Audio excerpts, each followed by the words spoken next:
Simpleng tips para sa paggamit ng hashtag para tumaas ang views natin. Dahil ang gusto ng algorithm guys, gamitin ang hashtag ng madalang pero may tamang diskarte. Hindi na effective guys yung paglalagay ng napakaraming hashtag dahil itinuturing ito ng algorithm ni Facebook bilang spam. So eto guys yung mga simpleng tips para sa paggamit ng tamang hashtag. So ang una, huwag gumamit ng maraming hashtag. Mas konti, mas okay. Huwag nyong gayahin guys yung Instagram na umabot sa 20 hanggang 30 na hashtag. Dahil dito sa Facebook guys, okay na po yung 3 hanggang 5 hashtag sa bawat post. Dahil kapag sumobra na or sobrang dami na ng hashtag na ginamit mo, mahigit na sa 6, ganon, madalas na bumababa ang reach or yung distribution ng post natin.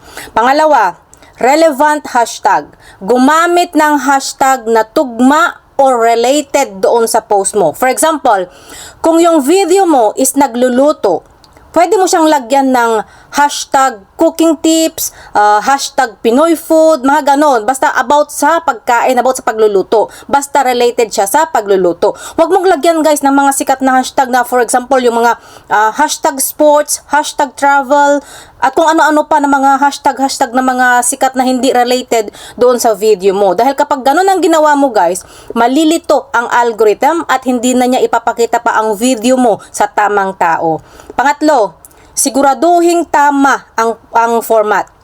Ang paglalagay natin ng hashtag guys, dapat palaging isang buong salita at walang space. Hindi ka rin pwedeng gumamit ng mga special character. Hindi rin po pwede yon. Pero pwede kang gumamit ng number. Dahil kapag nilagyan mo ng mga special character, mga kung ano-ano yung mga special at mga ganun, mga padamdam, ano bang mga gano'n, exclamation point, masisira po yung link ng hashtag natin.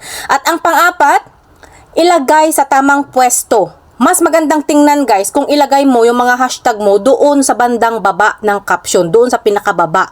Nakakatulong ito guys para hindi maging magulo yung caption mo at mas madaling basahin ng mga tao or mas madaling mapansin ng mga taong interesado sa gaya ng hashtag na ginamit mo.